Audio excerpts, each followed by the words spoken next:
सत श्री अकाल जी, स्वागत करते हैं थोड़ा साडे प्लेटफॉर्म मास्टर क्लासिस पटियाला दे। सो अज असी अक्तूबर के करंट अफेयर्स दे विच कंटिन्यू करांगे।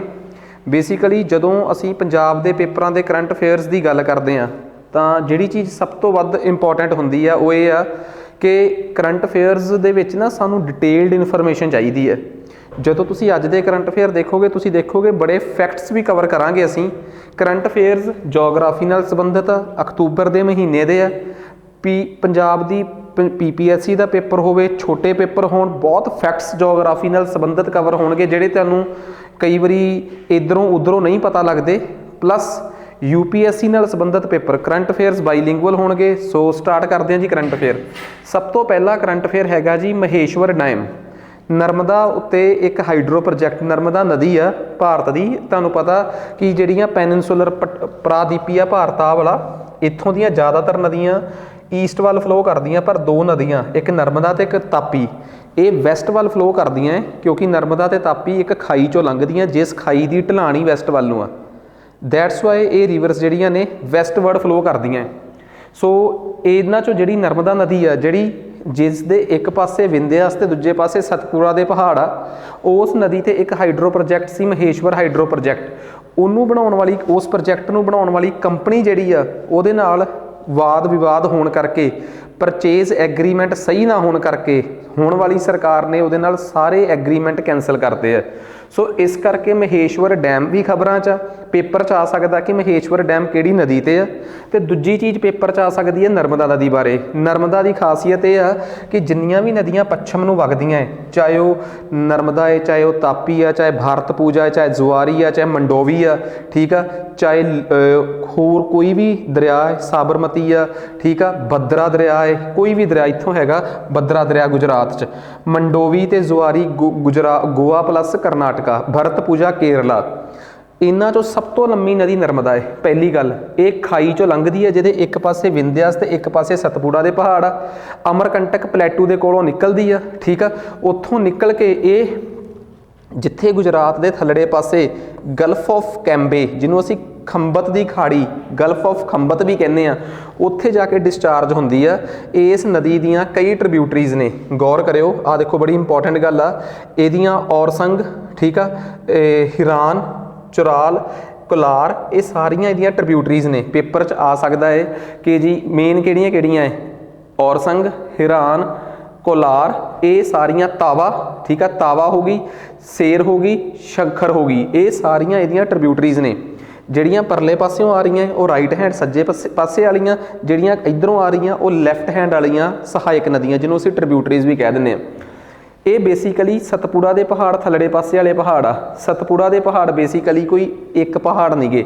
सतपुड़ा के पहाड़ जिहड़े आ वो 4 हिस्सों च वंडे हुए आ। जिवें सब तो पहला सतपुड़ा के पहाड़ का जिहड़ा पहला हिस्सा है उन्होंने राजपिपला, फिर गाविलगढ़, फिर महादेव, फिर मायकाल। सो ये 4 रेंजिज ने जिहड़ियां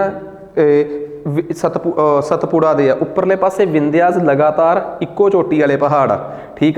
सो कई बारी सानू पेपर च आ सकता है कि विंध्यास की सब तो उच्ची चोटी दसो, सतपुड़ा की सब तो उच्ची चोटी दसो। हुणे तुसीं दसोगे कि विंध्यास की सब तो उच्ची चोटी नाम इस तो शुरू होंदा है, फिर तुहानूं पेपर च आ सकता है कि दसो सतपुड़ा की सब तो उच्ची चोटी नाम D तो शुरू होंदा है। हिंट देते आ, इन्हां दोवां दे विच्चों नदी लंघदी आ।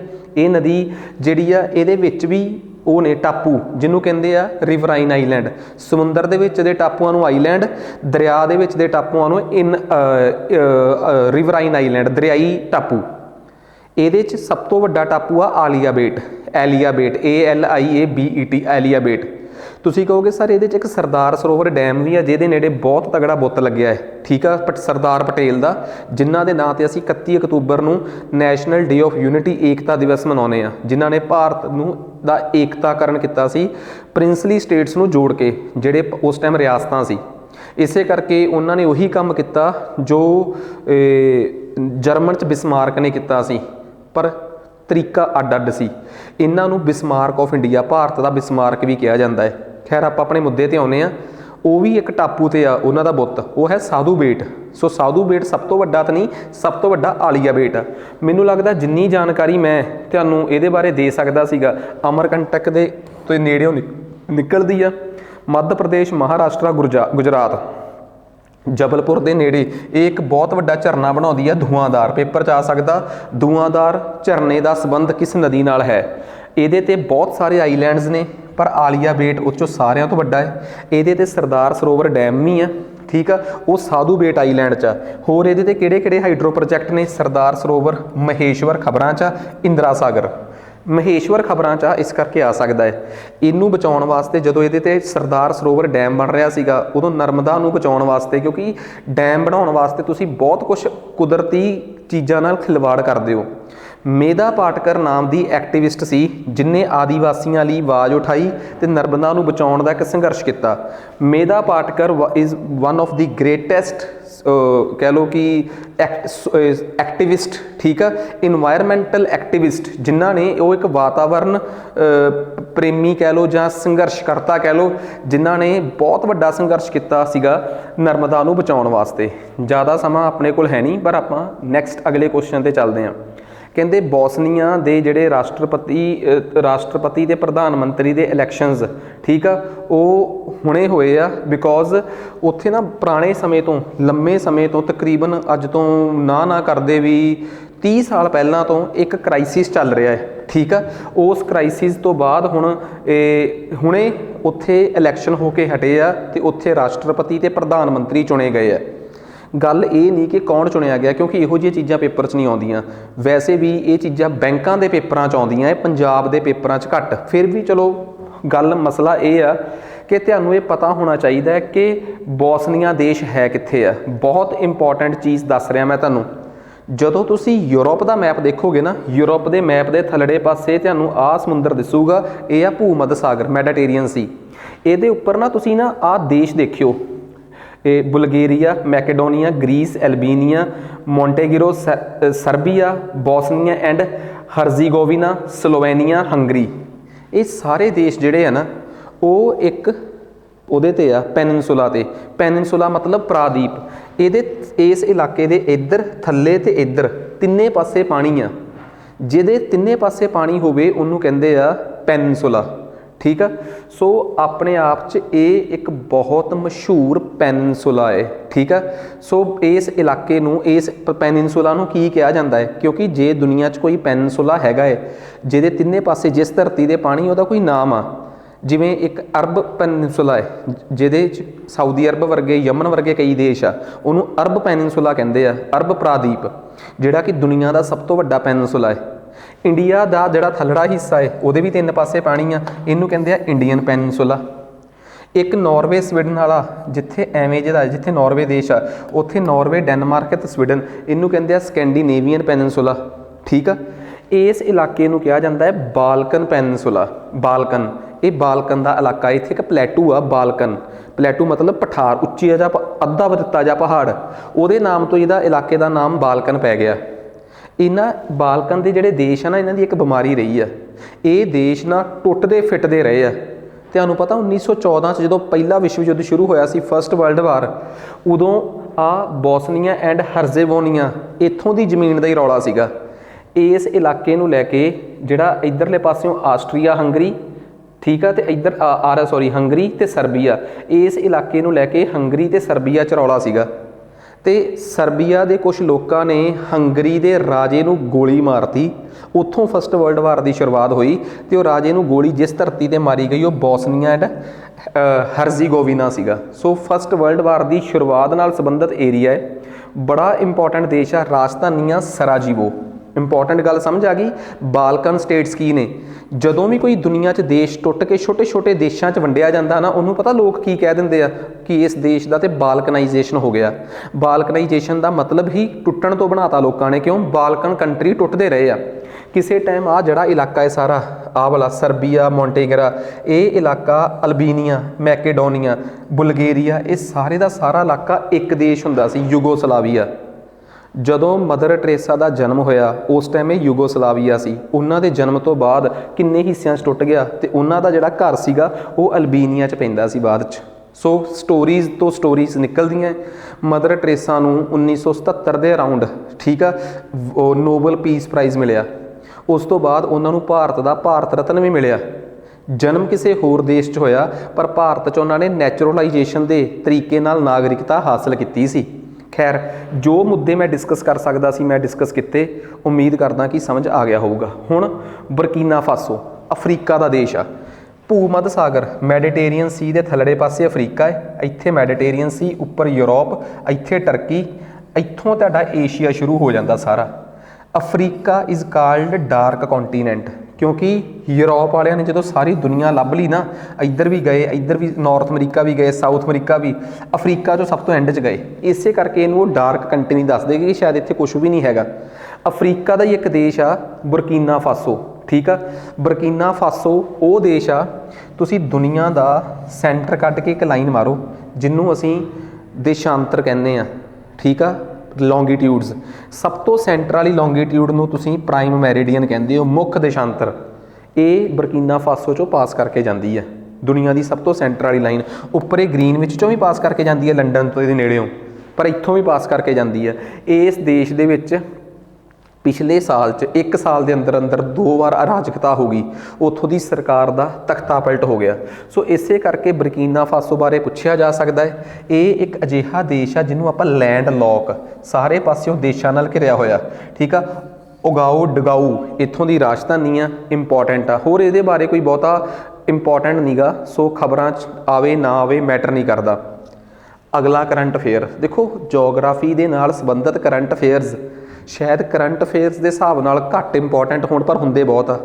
ਉਹ ਤੁਹਾਨੂੰ ਸਿੱਧਾ ਪੁੱਛਣਗੇ, ਕੀ ਪੁੱਛਣਗੇ? ਜਿਹੜੇ ਵਧੀਆ ਪੇਪਰ ਵਾਲੇ ਆ, ਛੋਟੇ ਮੋਟੇ ਪੇਪਰ ਵਾਲੇ ਵੀ, ਉਹ ਤੁਹਾਨੂੰ ਕਹਿਣਗੇ Maheshwar dam recently is in news, ਕਿ ਮਹੇਸ਼ਵਰ ਡੈਮ ਜੋ ਕਿ ਹੁਣੇ ਖਬਰਾਂ ਵਿੱਚ ਸੀ, ਕਿਸ ਨਦੀ ਤੇ ਬਣਿਆ ਹੋਇਆ ਡੈਮ ਹੈ। ਖਬਰਾਂ 'ਚ ਕਿਉਂ ਸੀ? ਕਿਸੇ ਵਿਵਾਦ ਕਰਕੇ। ਉਹਨਾਂ ਨੇ ਇਹ ਨਹੀਂ ਪੁੱਛਿਆ ਕਿ ਵਿਵਾਦ ਕੀ ਆ, ਕਿਉਂ? ਉਹਨਾਂ ਨੂੰ ਥੋੜ੍ਹਾ ਲੋੜ ਆ। ਤੇ ਉਹ ਨਰਮਦਾ ਬਾਰੇ ਵੀ ਕੁਝ ਵੀ ਪੁੱਛ ਸਕਦੇ ਆ, ਤੇ ਕਿੰਨਾ ਸਟੈਟਿਕ ਕੰਟੈਂਟ, ਇਹ ਸਭ ਕੁਝ ਤੁਹਾਨੂੰ ਦੇਖੋ। ਵੈਸੇ ਤਾਂ ਜਿਨ੍ਹਾਂ ਨੇ ਫੁੱਲ ਫਲੈਜ ਨੈਬ ਦੇ ਕੋਰਸ 'ਚ ਜਿਹੜੇ ਇਨਰੋਲਡ ਆ, ਉਹ ਤੇ ਸਮਝਦੇ ਇਸ ਚੀਜ਼ ਨੂੰ। ਮੈਂ ਇੱਕ ਗੱਲ ਹੋਰ ਦੱਸਦਾ ਤੁਹਾਨੂੰ, ਬੱਚੇ ਇਸ ਚੀਜ਼ ਨੂੰ ਬਹੁਤ ਜ਼ਿਆਦਾ ਕੁਐਰੀਜ਼ ਨੇ ਇਸ ਚੀਜ਼ ਨੂੰ ਲੈ ਕੇ ਕਿ ਸਰ ਆਫਲਾਈਨ ਬੈਚ ਨੈਬ ਤਹਿਸੀਲਦਾਰ ਦਾ। ਹੁਣ ਤੁਸੀਂ ਸੋਚ ਕੇ ਦੇਖੋ, ਇਸ ਟਾਈਮ ਅਸੀਂ ਫਰਵਰੀ ਦੇ ਐਂਡ 'ਚ ਖੜ੍ਹੇ ਹਾਂ 2023 'ਚ, ਜਦੋਂ ਮੈਂ ਇਹ ਲੈਕਚਰਸ ਤਿਆਰ ਕਰਕੇ ਮੰਥਲੀ ਕਰੰਟ ਅਫੇਅਰਸ ਤੁਹਾਨੂੰ ਦੇ ਰਿਹਾ। ਜੇ ਪੇਪਰ ਜੂਨ 'ਚ ਵੀ ਹੁੰਦਾ ਹੈ, ਮੈਨੂੰ ਨਹੀਂ ਪਤਾ, ਮੈਂ ਕਿਸੇ ਵੀ ਆਫਲਾਈਨ ਪੜ੍ਹਾਉਣ ਵਾਲੇ ਇੰਸਟੀਟਿਊਟ 'ਤੇ ਕਿੰਤੂ ਪਰੰਤੂ ਨਹੀਂ ਕਰਦਾ, ਪਰ ਮੈਂ ਸ਼ੌਕਡ ਹਾਂ ਕਿ 3 ਤੋਂ 5 ਤੋਂ 7 ਮਹੀਨਿਆਂ 'ਚ ਵੀ ਨੈਬ ਤਹਿਸੀਲਦਾਰ ਦੇ ਲੈਵਲ ਦੀ ਤਿਆਰੀ ਨਹੀਂ ਹੋ ਸਕਦੀ। ਮੰਨ ਲਓ ਕਿਉਂਕਿ ਚਲੋ ਆਫਲਾਈਨ ਪੜ੍ਹਾਓ, ਕੁਛ ਤਾਂ ਕਰਾਓ, ਉਹ ਕੁਛ ਕੁ ਕਰਾ ਕੇ ਤੁਸੀਂ 78 'ਚ ਤਾਂ ਨਹੀਂ ਆ ਸਕਦੇ, ਤੁਸੀਂ 178 'ਚ ਛੱਡੋ, ਤੁਸੀਂ 780 'ਚ ਨਹੀਂ ਆ ਸਕਦੇ। ਫਿਰ ਉਹਨੂੰ ਨੈਬ ਦੀ ਤਿਆਰੀ ਕਹਿ ਹੀ ਕਿਉਂ ਰਹੇ ਹੋ? ਨੈਬ ਦੀ ਤਿਆਰੀ ਦੀ ਸਭ ਤੋਂ ਬੈਸਟ ਸਟ੍ਰੈਟੇਜੀ ਇਹ ਆ ਕਿ ਤੁਹਾਡੇ ਕੋਲ ਇੱਕ ਚੰਗਾ content sequence wise with full fledged test ਅਤੇ ਬੈਸਟ ਕੁਆਲਿਟੀ ਵੀਡੀਓਜ਼ ਹੋਵੇ। ਬਹੁਤ ਬੱਚਿਆਂ ਦਾ ਔਨਲਾਈਨ ਤੋਂ ਵਿਸ਼ਵਾਸ ਇਸ ਕਰਕੇ ਉੱਠ ਗਿਆ ਕਿਉਂਕਿ ਉਹ ਔਨਲਾਈਨ ਕੋਰਸ ਉਹੋ ਜਿਹੇ ਲੈ ਲੈਂਦੇ ਆ ਜਿਨ੍ਹਾਂ 'ਚ ਕੰਮ ਘੱਟ ਅਤੇ ਗੱਲਾਂ ਵੱਧ ਹੁੰਦੀਆਂ। ਇਹ ਚੀਜ਼ ਤੁਹਾਨੂੰ ਸਾਡੀ ਇੱਕ ਵੀ ਵੀਡੀਓ 'ਚ, ਤੁਹਾਨੂੰ ਬਹੁਤ ਸਾਰੀਆਂ ਵੀਡੀਓਜ਼ ਸਾਡੀਆਂ ਸਾਡੇ ਪਲੇਟਫਾਰਮ 'ਤੇ ਮਿਲਣਗੀਆਂ। ਸੋ ਪਲੀਜ਼ ਉਹਨਾਂ ਤੋਂ ਥੋੜ੍ਹਾ ਜਿਹਾ ਡਿਸਟਿੰਗੁਇਸ਼ ਕਰਕੇ ਤੁਸੀਂ ਸਾਡੇ ਔਨਲਾਈਨ ਪਲੇਟਫਾਰਮ ਨੂੰ ਦੇਖੋ, ਜਿਹੜਾ ਕਿ ਬਹੁਤ ਜ਼ਿਆਦਾ ਜ਼ਰੂਰੀ ਆ, ਠੀਕ ਹੈ। ਸੋ ਤੁਸੀਂ ਇੱਕ ਵਾਰ ਆਪਣੇ ਹਿਸਾਬ ਨਾਲ ਸਿੰਪਲ ਜਿਹਾ ਫਾਰਮੂਲਾ ਹੈ, ਜਿਹੜਾ ਸਬਜੈਕਟ ਤੁਹਾਨੂੰ ਸਭ ਤੋਂ ਵੱਧ ਆਉਂਦਾ ਹੈ ਨਾ, ਉਸ ਸਬਜੈਕਟ ਦੀ ਥੱਲੇ ਡਿਸਕ੍ਰਿਪਸ਼ਨ ਬਾਕਸ 'ਚ ਪਲੇ ਲਿਸਟ 'ਚ ਜਾ ਕੇ ਵੀਡੀਓ ਚੱਕ ਲਓ ਅਤੇ ਦੇਖ ਲਓ ਅਤੇ ਕਮੀ ਕੱਢ ਦਿਓ। ਇਹ ਮੈਂ ਕਹਿ ਰਿਹਾ ਕਿਉਂਕਿ ਤੁਹਾਨੂੰ ਸਾਰੀਆਂ ਵੀਡੀਓਜ਼ 'ਤੇ ਜੇ ਕਮੀ ਨਿਕਲ ਜੇ, ਇਹ ਤਾਂ ਹੈ ਨਹੀਂ ਕਿ ਕਮੀ ਨਿਕਲੇ ਨਹੀਂ, ਤੁਸੀਂ ਸਾਨੂੰ ਖਾਰਜ ਵੀ ਕਰ ਸਕਦੇ ਹੋ। ਪਰ ਕੰਟੈਂਟ ਨਾਲ ਜਦੋਂ ਅਸੀਂ ਨੈਬ ਤਹਿਸੀਲਦਾਰ ਦਾ ਕੋਰਸ ਦੇ ਰਹੇ ਹਾਂ, ਔਨਲਾਈਨ ਪ੍ਰੋਵਾਈਡ ਕਰਾ ਰਹੇ ਹਾਂ, ਅਤੇ ਕਿਤੇ ਨਾ ਕਿਤੇ ਇਹ ਮਹਿਸੂਸ ਵੀ ਹੁੰਦਾ ਕਿ ਹਾਂ ਕੋਸਟਲੀ ਵੀ ਆ ਕੋਰਸ, ਤਾਂ ਫਿਰ ਇੱਕ ਚੀਜ਼ ਤਾਂ ਡੈਫੀਨੇਟਲੀ ਹੈਗੀ ਆ ਨਾ ਕਿ ਕੁਆਲਿਟੀ ਨਾਲ ਵੀ ਜੇ ਕੰਪਰੋਮਾਈਜ਼ ਕਰ ਲਿਆ ਤਾਂ ਫਿਰ ਮਗਰ ਬਚਿਆ ਕੀ? ਕੁਆਲਿਟੀ ਨਾਲ, ਕੰਟੈਂਟ ਨਾਲ ਕਿਤੇ ਕੰਪਰੋਮਾਈਜ਼ ਨਹੀਂ। ਇੱਕ ਦੀ ਸਪੀਡ ਦੀ ਬਜਾਏ ਤੁਸੀਂ ਜਦੋਂ ਕੋਰਸ 'ਚ ਇਨਰੋਲ ਹੋਵੋ, ਸਪੀਡ 1.5 ਦੀ ਕਰਕੇ ਦੇਖੋ, ਨਾ ਤਾਂ ਕੰਟੈਂਟ ਮਿਸ ਹੋਵੇ, ਸਾਰਾ ਕਵਰ ਹੋਊਗਾ, ਵਿਦ ਫੁੱਲ ਫਲੈਜ ਟੈਸਟ ਹੋਊਗਾ। ਹਰ ਸਬਜੈਕਟ ਦਾ ਫੁੱਲ ਫਲੈਜ ਟੈਸਟ ਅਸੀਂ ਕੋਰਸ 'ਚ ਐਡ ਕਰ ਰਹੇ ਹਾਂ, ਵਿਦ ਵੀਡੀਓ ਸੋਲਿਊਸ਼ਨ ਐਡ ਕਰ ਰਹੇ ਹਾਂ। ਔਨ ਡਿਮਾਂਡ ਹਾਰਡ ਕਾਪੀਜ਼ ਜੋ ਸਕਰੀਨ 'ਤੇ ਚੱਲਦਾ ਉਹ ਨਾਲ ਪ੍ਰੋਵਾਈਡ ਕਰਾ ਰਹੇ ਹਾਂ, ਕੋਈ ਚੀਜ਼ ਨਹੀਂ ਇਗਨੋਰ ਕਰਾਂਗੇ। ਉਮੀਦ ਕਰਦੇ ਹਾਂ ਕਿ ਇਹ ਗੱਲ ਸਮਝ ਆ ਗਈ। ਕਹਿੰਦੇ ਆ ਕਿ ਰਸ਼ੀਆ ਅਤੇ ਯੂਕਰੇਨ ਦੀ ਲੜਾਈ ਚੱਲ ਰਹੀ ਆ, ਸੁਣਿਆ ਹੋਣਾ। ਯੂਕਰੇਨ ਵਰਗਾ ਦੇਸ਼ ਆ ਜਿਹੜਾ, ਉਹਦਾ ਸਾਥ ਦੇ ਰਹੇ ਆ, ਯੂਕਰੇਨ ਦਾ ਸਾਥ ਦੇ ਰਹੇ ਆ ਆਹ ਦੇਸ਼, ਆਹ ਸਾਰੇ ਦੇਸ਼ ਜਿਹੜੇ यूरोप के देश आ। रशिया तो यूरोप तक एक पाइपलाइन आउंदी आ, गैस लाइन बेसिकली उन्होंने कहते हैं नॉर्ड स्ट्रीम। दो सीगियां, Nord Stream 1, Nord Stream 2। Nord Stream 1 जिहड़ी आ वो लैनिनग्राद तो, दूजी भी लैनिनग्राद तो, थोड़े थोड़े पिंडां दे नाम फर्क आ जिन्हां तो आ रही हैं, ठीक है। ये बेसिकली जर्मन के ग्रीव्स फ्लैड इत्थों तक उतरदियां सी दोवें जिहड़ियां पाइपलाइनस ने, इत्थों यूरोप च इत्थों सारी गैस जाती है। रशिया बहुत वड्डा स्रोत आ, सोर्स आ उहदा मतलब अपना उहदा नैचुरल गैस का। सो असल च की आ इत्थे ना रशिया बेसिकली इन्हां ते आरोप ला रहा, रशिया ये कह रहा कि असीं ये गैस बंद कर रहे हैं क्योंकि लीकेज आ गई। असल च रशिया किसी ना किसी तरीके यूरोप ते आरोप मढ़ रहा है कि तुसी यूक्रेन का साथ दे रहे हो, इस करके आने बहाने परेशान कर रहा है। सो जे नॉर्ड स्ट्रीम लाइन खबरां च आ गई कि पाइपलाइनस कित्थों लैके कित्थों तक आ, तां किते भी घबराउण दी लोड़ नहीं। ये दो पाइपलाइनस ने जिहड़ियां बाल्टिक समुंदर दे विच्चों लंघदियां। गौर करियो, आए बाल्टिक सी, बाल्टिक सी दे नेड़े 3 देश ने, Estonia, Latvia, Lithuania. These 3 countries are called Baltic countries. आले दुआले देश तो कई ने पर इन्हां तिन्नां नूं बाल्टिक कंट्रीज़ कहा जाता है। इत्थों निकल के एक घुमदा घुमाउंदियां जर्मन तक पहुँचदियां, ठीक है। ये दोवें पाइपलाइनस जिहड़ियां ने, ठीक है, ये यूरोप नूं इन्हां ते बहुत वड्डे तरीके नाल डिपेंडेंट आ। पहली पाइपलाइन 2011 च कंप्लीट हो गई सी, दूजी 21 च कंप्लीट हो गई सी। पर दोवें पाइपलाइनस रशिया की शहर लैनिनग्राद तो चलदियां, ठीक है, तो ल्यूबमिन तक, जर्मन के शहर ल्यूबमिन उहदे नेड़े एक पिंड आ ग्रिव्सवाल्ड, उत्थों तक। सो ये दोवें पाइपलाइनस सी, खबरां च सी, सो मैं डिस्कस करतियां। सो रशिया यूक्रेन वॉर दे विच जर्मन दियां नॉर्थ स्ट्रीम पाइपलाइनस का की इशू आ वो डिस्कस करता मैं। अगे आ गया सुखपाइका रिवर, बड़ी छोटी जी रिवर आ। जो आप स्टैटिक जीके पढ़ाने या जोग्राफी पढ़ाने, इंडियन जोग्राफी मैं पढ़ाई हुई है अपने कोर्सिस, पंजाब जोग्राफी अड पढ़ाई है, वर्ल्ड जोग्राफी अड, फिजिकल जोग्राफी अड, इकनॉमिक अड, ह्यूमन जोग्राफी अड। सो जो इंडियन जोग्राफी पढ़ते हैं तो ना एक गल समझ आती है कि उड़ीसा चलण वाली सुकापाइका दरिया नूं भारत की जिहड़ी नैशनल ग्रीन ट्रिब्यूनल आ उन्हें कहता कि 6 महीनों के अंदर अंदर रीजुविनेट कर दो, दोबारा चला दो, नहीं तो छित्तर बहुत पैणगे। खबरां च आ गई ये NGT नैशनल ग्रीन ट्रिब्यूनल एक स्टैचूटरी बॉडी आ, विधानिक संस्था है। 2010 दे विच NGT एक्ट नाल बनी सी। भारत दे विच संविधान का भाग 14A जिन्हों के 42वीं अमेंडमेंट 42nd अमेंडमेंट नाल कॉन्स्टिट्यूशन च ऐड किया गया। वो आर्टिकल 223A ते 323B के तहत ट्रिब्यूनल्स बनाने की इजाजत दिंदा है। जिहड़ियां ट्रिब्यूनल्स एडमिनिस्ट्रेशन नाल संबंधित ने, जिवें ट्राई नाल संबंधित, टैलीकॉम नाल, फलाने नाल, इनकम टैक्स नाल, वो 223A च आउंदियां, ठीक है। सॉरी, जिहड़ियां एडमिनिस्ट्रेशन नाल संबंधित ने, केंद्र के प्रशासन नाल जां स्टेट्स के प्रशासन नाल, जिन्हां नूं कैट ते सैट कह दिंदे आ, सेंट्रल एडमिनिस्ट्रेटिव ट्रिब्यूनल, स्टेट वो तो 323A के अंडर बनदियां। बनाउण दी परमिशन सिर्फ पार्लीमेंट कोल ताकत। 323B च नॉन एडमिनिस्ट्रेटिव, जिन्हां दा संबंध प्रशासन नाल नहीं, आले दुआले दी चीज़ां नाल, इनकम टैक्स नाल, ठीक आ, उहदे नाल टैलीकॉम नाल, इन्वायरमेंट नाल, उस तहत ये ट्रिब्यूनल बनी है 323B च। इहो जिहियां ट्रिब्यूनल्स बनाउण दा पावर पार्लीमेंट को भी है तो स्टेट लैजिसलेचर को भी है। उस तहत पार्लीमेंट ने ग्रीन ट्रिब्यूनल बनाई क्योंकि इन्वायरमेंट विशा उन्होंने अंडर आता है, कॉन्करेंट लिस्ट च होने करके वो बना सकते हैं। इंपॉर्टेंट गल की है, तुहानूं पता है कि ये जिहड़ा पार्ट आ ट्रिब्यूनल्स वाला, ये ओरिजिनल कॉन्स्टिट्यूशन च नहीं सीगा। ये 14A इंदिरा गांधी ने 42nd अमेंडमेंट नाल 1976 1976 च ऐड किया।